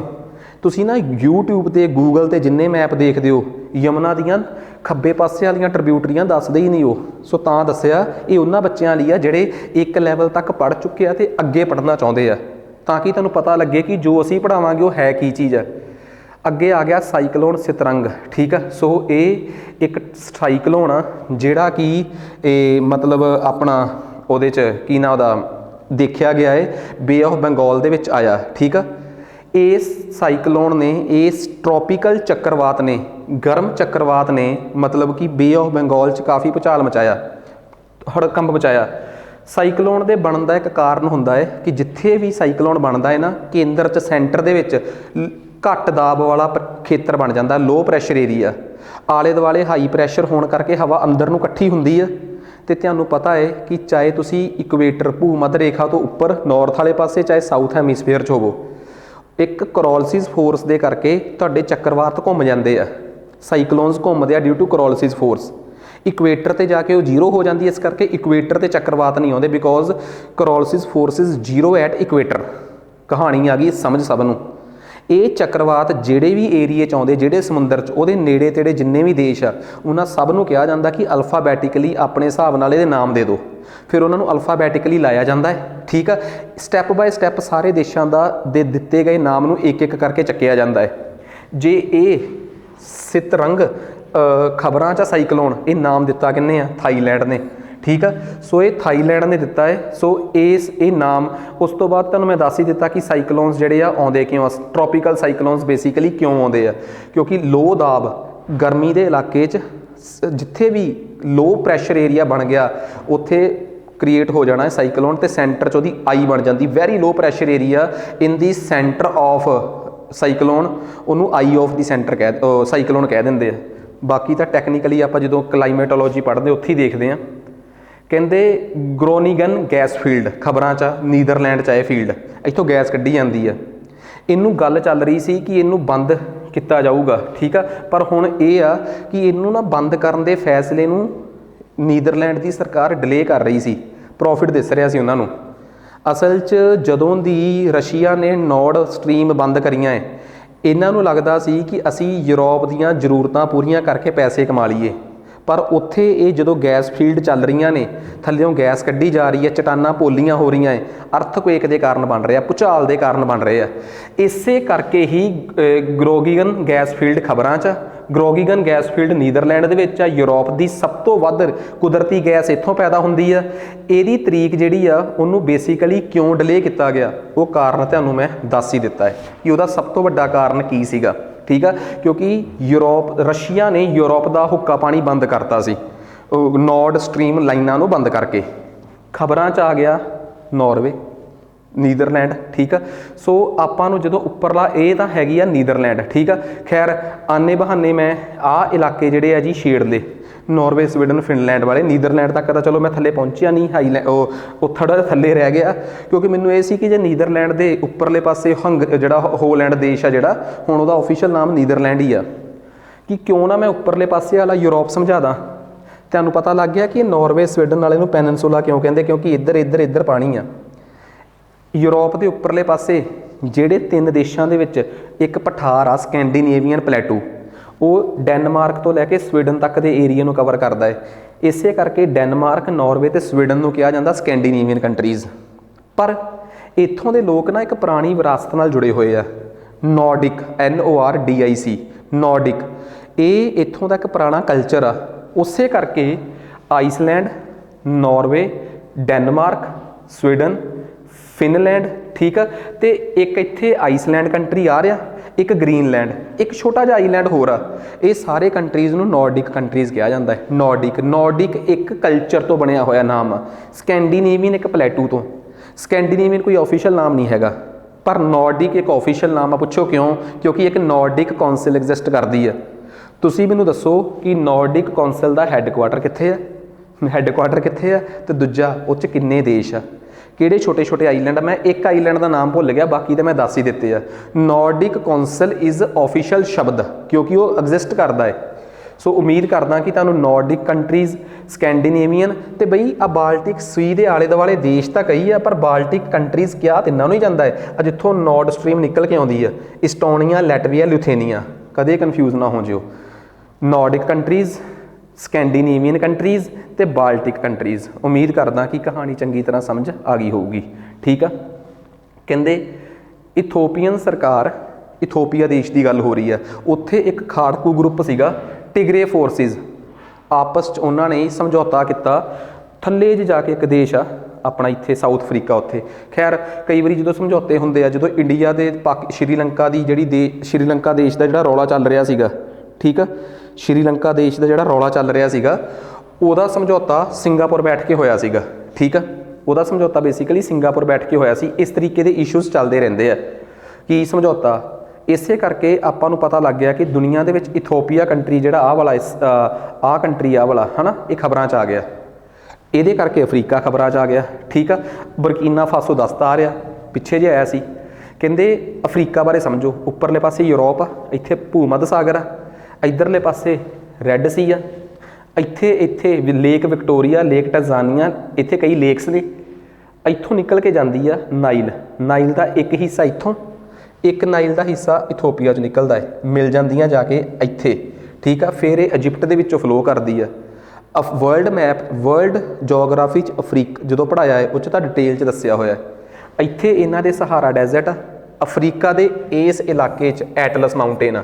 ਯੂਰਪ ਦਾ ਉੱਪਰਲੇ ਪਾਸੇ ਇੱਥੇ ਐਲਪ ਮਾਊਂਟੇਨ ਆ, ਥੱਲੇ ਅਫਰੀਕਾ ਦਾ ਐਟਲਸ ਮਾਊਂਟੇਨ ਆ। ਪੜ੍ਹਾਏ ਹੋਏ ਆ ਨਾ, ਫਿਜ਼ੀਕਲ ਜੋਗਰਾਫੀ ਪੜ੍ਹਾਉਂਦੇ ਕਿ 2 ਪਲੇਟਾਂ ਟਕਰਾ ਕੇ ਪਹਾੜ ਬਣਦੇ ਆ, ਜਿਹਨੂੰ ਫੋਲਡ ਮਾਊਂਟੇਨਸ ਕਿਹਾ ਜਾਂਦਾ। ਸੋ ਇਹ ਬੜੀ ਤਗੜੀ ਐਗਜ਼ਾਮਪਲ ਆ। ਅਫਰੀਕਾ ਨੂੰ ਸਮਝਣ ਵਾਲੇ, ਅਫਰੀਕਾ ਦੇ ਬਿਲਕੁਲ ਅੱਧੋ ਅੱਧ ਇਕੁਏਟਰ ਲੰਘਦੀ ਆ। ਅਫਰੀਕਾ ਦੇ ਥੱਲੇੋਂ ਟ੍ਰੋਪਿਕ ਆਫ ਕੈਪਰੀਕੋਰਨ, ਮਕਰ ਰੇਖਾ, ਤੇ ਅਫਰੀਕਾ ਦੇ ਉੱਪਰਲੇ ਪਾਸੇ ਸਹਾਰਾ ਡੈਜ਼ਰਟ 'ਚੋਂ ਟ੍ਰੋਪਿਕ ਆਫ ਕੈਂਸਰ। ਦੁਨੀਆ ਦਾ ਇੱਕੋ ਇੱਕ ਕੰਟੀਨੈਂਟ ਆ ਜਿਸ 'ਚੋਂ ਤਿੰਨੇ ਚੀਜ਼ਾਂ ਲੰਘਦੀਆਂ, ਕੈਂਸਰ, ਕੈਪਰੀਕੋਰਨ ਤੇ ਇਕੁਏਟਰ। ਲੱਭਣ ਵਾਲਿਆਂ ਨੇ ਇਹਨੂੰ ਲੱਭਣ ਦੀ ਬਜਾਏ ਆਲੇ ਦੁਆਲੇ ਦੇ ਕੰਟੀਨੈਂਟ ਲੱਭ ਲਏ। ਇਸ ਕਰਕੇ ਯੂਰੋਪੀਅਨਸ ਇਹਨੂੰ ਡਾਰਕ ਕੰਟੀਨੈਂਟ ਕਹਿ ਕੇ ਬੁਲਾਉਂਦੇ ਰਹੇ ਆ।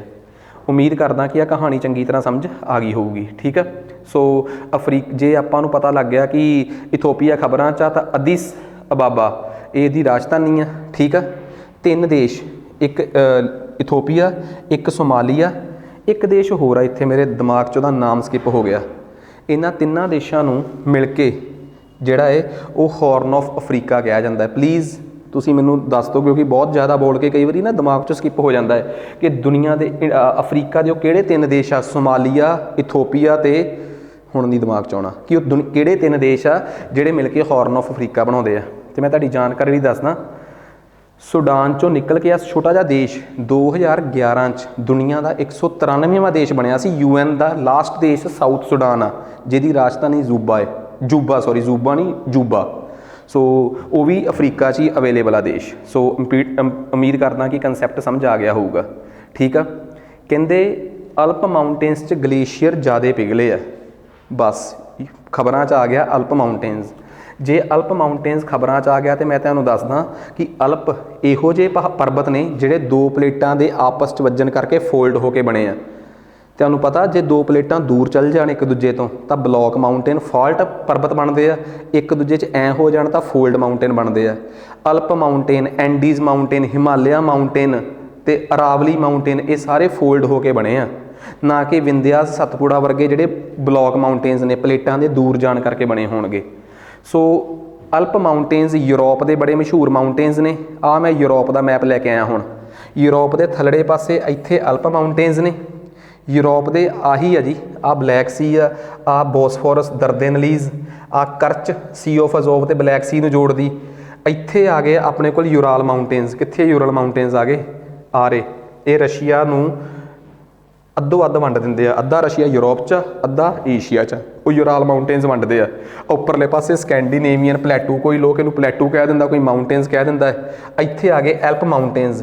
ਐਲਪ ਮਾਊਂਟੇਨਸ ਅਤੇ ਅਪੈਨੀਜ਼, ਇਹ ਮਾਊਂਟੇਨਸ ਬੜੇ ਮਸ਼ਹੂਰ ਆ। ਜਿੱਥੇ ਆ ਸਪੇਨ ਆ, ਇੱਥੇ ਵੀ ਇੱਕ ਉੱਚਾ ਸਾਰਾ ਇਹ ਇੱਕ ਪ੍ਰਾਦੀਪ ਆ। ਪ੍ਰਾਦੀਪ 1 2 3 ਤਿੰਨੇ ਪਾਸੇ ਪਾਣੀ। ਇਹਨੂੰ ਕਹਿੰਦੇ ਆ ਆਈਬੀਰੀਅਨ ਪੈਨਿਨਸੂਲਾ। ਪੇਪਰ 'ਚ ਆ ਸਕਦਾ ਹੈ ਕਿ ਦੁਨੀਆ 'ਚ ਆਈਬੀਰੀਅਨ ਪ੍ਰਾਦੀਪ ਕਿੱਥੇ ਆ। ਪ੍ਰਾਦੀਪ ਜਾਣੀ ਕਿ ਪੈਨਿਨਸੂਲਾ ਦਾ ਮਤਲਬ ਆ ਉਹ ਧਰਤੀ ਜਿਹਦੇ 3 ਪਾਸੇ ਪਾਣੀ ਆ। ਇਸ ਪੈਨਿਨਸੂਲਾ ਨੂੰ ਆਬੀਰੀਅਨ ਪੈਨਿਨਸੂਲਾ ਕਹਿੰਦੇ ਆ। 2 ਦੇਸ਼ ਨੇ ਇੱਥੇ, ਸਪੇਨ ਅਤੇ ਪੁਰਤਗਾਲ। ਮੋਸਟ ਇੰਪੋਰਟੈਂਟ ਕਿਹੜੀ ਚੀਜ਼ ਆਪਾਂ ਐਕਸਪਲੋਰ ਕਰਕੇ ਲੈ ਕੇ ਆਏ ਹਾਂ ਤੁਹਾਨੂੰ ਦੱਸਦਾ। ਅਲਪ ਮਾਊਂਟੇਨਸ, ਦੁਨੀਆ 'ਚ ਜਿੰਨੇ ਮਸ਼ਹੂਰ ਮਾਊਂਟੇਨਸ ਨੇ ਐਟਲਸ, ਐਂਡੀਜ਼, ਹਿਮਾਲਿਆਜ਼, ਅਲਪ, ਇਹਨਾਂ ਦੀ ਹਾਈਐਸਟ ਪੀਕ ਤਾਂ ਪੇਪਰ 'ਚ ਪੁੱਛੀ ਜਾ ਸਕਦੀ ਆ। ਅਲਪ ਦੀ ਹਾਈਐਸਟ ਪੀਕ ਮਾਊਂਟ ਬਲੈਂਕ ਆ, ਜਿਹੜੀ ਕਿ ਫਰਾਂਸ, ਸਵਿਟਜ਼ਰਲੈਂਡ ਅਤੇ ਮਤਲਬ ਇਟਲੀ ਦੇ ਬਾਰਡਰ 'ਤੇ ਆ। ਮਾਊਂਟ ਬਲੈਂਕ ਪੇਪਰ 'ਚ ਆ ਸਕਦਾ ਨਾ ਕਿ ਇਹਦੀ ਹਾਈਐਸਟ ਪੀਕ ਦੱਸੋ ਕਿਹੜੀ ਆ। ਠੀਕ ਆ, so next last current affair ਸੀਗਾ ਇੱਕ ਬਹੁਤ ਤਗੜਾ ਸਟਰੋਮ ਸਰਜ ਆ ਜਿਹੜਾ ਕਿ ਓਬਜ਼ਰਵ ਕੀਤਾ ਗਿਆ ਯੂਨਾਈਟਿਡ ਨੇਸ਼ਨਸ ਦੇ ਨੇੜੇ, ਫਲੋਰੀਡਾ ਦੀ ਥੱਲੜੇ ਪਾਸੇ ਸਮੁੰਦਰ 'ਚ, ਫਲੋਰੀਡਾ ਸਟ੍ਰੇਟ ਦੇ ਵਿੱਚ, ਸੀ ਜਿਹੜਾ ਸੀ ਆ ਉਹਲਾ ਫਲੋਰੀਡਾ ਸੀ ਉੱਥੇ। ਸੋ ਇੱਥੋਂ ਇੱਕ ਕਹਾਣੀ ਨਿਕਲ ਕੇ ਆਈ, ਬਸ ਇੰਨੀ ਕਹਾਣੀ ਆ ਫਲੋਰੀਡਾ 'ਚ। ਕਰੰਟ ਅਫੇਅਰ ਇਹ ਸੀਗਾ ਅਤੇ ਪੇਪਰ 'ਚ ਆ ਸਕਦਾ ਕਿ ਵਾਟ ਇਜ਼ ਅ ਸਟਰੋਮ ਸਰਜ, ਕਿ ਸਟਰੋਮ ਸਰਜ ਹੁੰਦਾ ਕੀ ਆ।